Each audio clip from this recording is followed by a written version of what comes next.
It's like he's a good guy, he's a bad guy. Same way we must now perceive our superheroes. The 99 are essentially superheroes that all have very admirable qualities about them. And anyone, for that matter, can connect with that. He says something about reframing the situation where we stand. Often enough, people have now started using a term called Talibanization. He talks about a situation where he conducts a survey. He goes to like a school in Kuwait.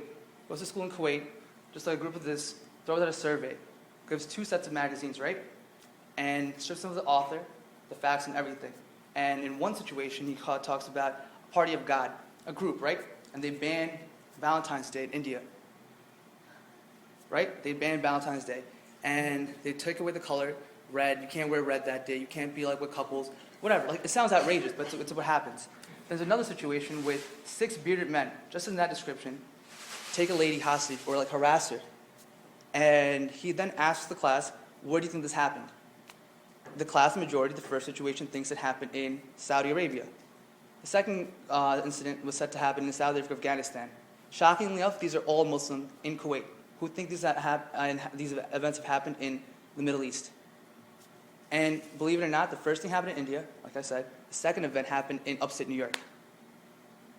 So what he wants to make a contention is Talibanization is not that Hindus and Jews are bad people. Hindus and Jews are good people that have been tainted thanks to the influence of Islam. Basically what he's trying to say is that Islam kind of inspires, or because of how we perceive ourselves as being extremists, how often I'm going to put a question out for you guys. I'm sure I personally think about this. When you see something on the news, a terrorist attack happened, what goes off in the back of your head? Anyone? No thoughts? Come on. I think it's a Muslim guy first and foremost. Because what else do you see on TV? If you Google terrorist attacks, that's what you see first and foremost. So his thing is that we self-evaluate ourselves as being extremists.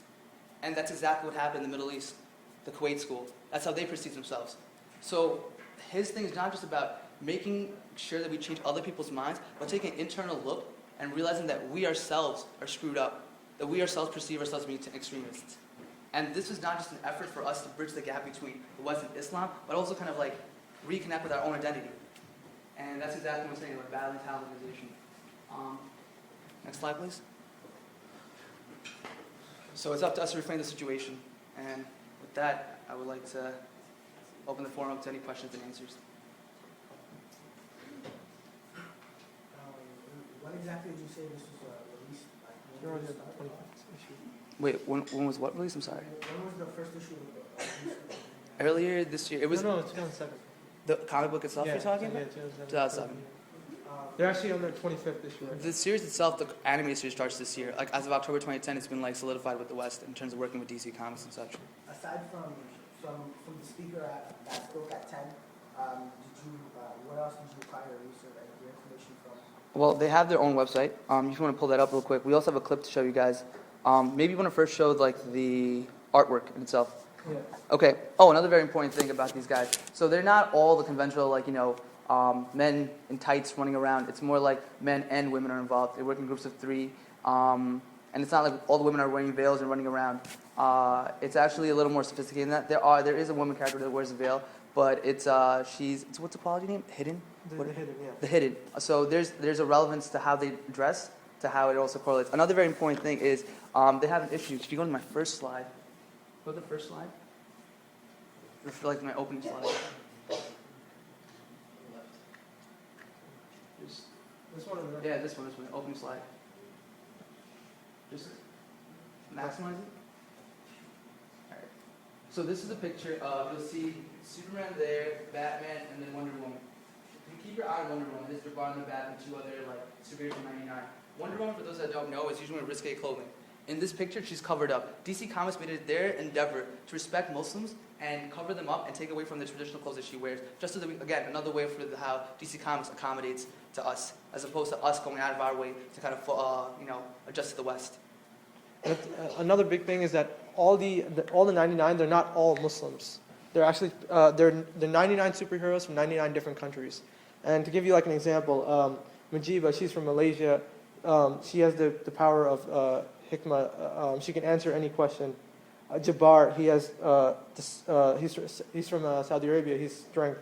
Mamita, she's from China, and she has the power of the destroyer. And Batina, she's from Yemen. She's the one that he was talking about, and she's all in a full veil, and she's called the hidden.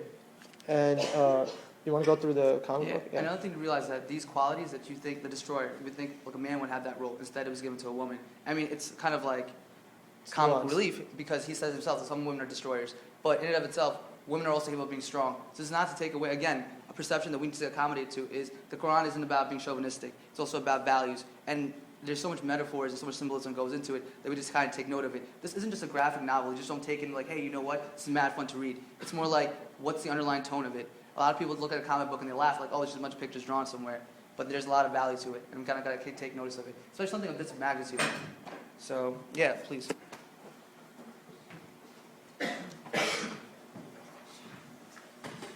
So this is just some illustrations. That looks like Superman with a cheesy smile. And some more of these guys. This is the backdrop. And backdrop. And tell me it's professional, like drawing and stuff. Yeah, so clearly there's like, you can see here, it's not like cheap drawing. There's obviously what time and effort went into this. And understand the big investors that are involved with it too, you know what I mean? So I just want to have a question. Who here thinks that supporting this is un-Islamic? No one. So everyone in this room is A-okay. You know you can raise your hand. No one has to answer a question. You can just raise your hand if you feel it's okay. Raise hand? No? All right. How do you think this is, or did you guys come across how this is being taken in the Muslim world? Is it positive views? There is positive feedback. There's also people that think it's un-Islamic because, you know, we're not supposed to be drawing people or praising them or whatever to that extent. But that feedback is limited. But there's also, again, the reception on the West is also very heavy. I mean, the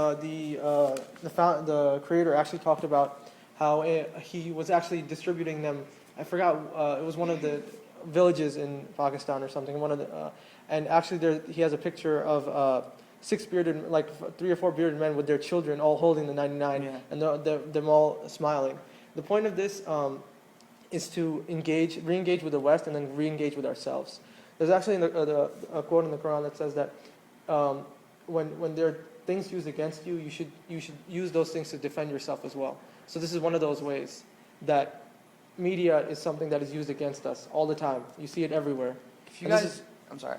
If you guys walk away from the president knowing anything, I want you to walk with one thing. Realize this is a form of education, nothing more than that. This is a way of someone reaching out. I'm the last person to preach anyone or lecture anyone about anything. So my 2 words to you would be, so when you leave this, remember this is a form of education. So someone's trying to educate you about the values of Islam through this book, and how you take it is what it is. I'm sorry, I'm just confused. You're shaking your head. Is there something you disapprove of? No, it's okay. No. This is a forum to completely address. I don't have the same opinion. No, that's exactly why we have this discussion, so someone can open up and talk. Like, you can share your opinion. No one's going to badger you here I for it. think you have to ask yourself about is those kind of things Muslim or non-Muslim are doing against Islam. You have to put yourself in the place of our Prophet sallallahu alaihi wasallam before everything. If you were in that position, he will be, having those, characters or those cartoons just to bridge the gap between Muslim and West. Right. I don't think so. This is why I'm shaking my head. No, that's fine. So what would you recommend instead of, do you want us to like pick up sticks and bats? Like, what would you rather do? Like, What's the mitigate? objection? Very simple. Why? It's very simple. Just be yourself. Be as a Muslim. You are under an umbrella of Islam, so you have to make some rules. And those rules are very, very clear. The rules are coming from Quran and Hadith. If you do this, you'll be fine. And by the way, you're talking about extremists. Extremists, it's not our vision. It's not Muslim vision. It's the West who created this. I'm not- Right? No. That's fine. You can finish. I'm going to finish. Extremists, I'm coming from a Muslim culture. We do not have any extremism. Trust me. I don't think so. This concept is coming from the West itself. And I don't want to talk about extremism, but I'm not talking about terrorism, for example. Because terrorism is a West concept. It's not Islam concept.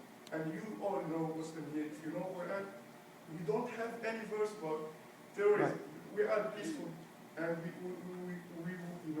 we are able to live even with non-Muslim people, and we don't have any problem. It's very fair. Just to make your point a little more valid, there is a town up north that's a completely Jewish, runs predominantly Jewish. They have a Muslim mayor. So that's very true. We can coexist. That's not a problem. I'm not talking about terrorism or us accepting terrorism. I'm saying a perception of ourselves, like often up in our community. I don't think of myself as extremist. I don't think anyone in this room thinks themselves extremists. But I'm saying a general opinion.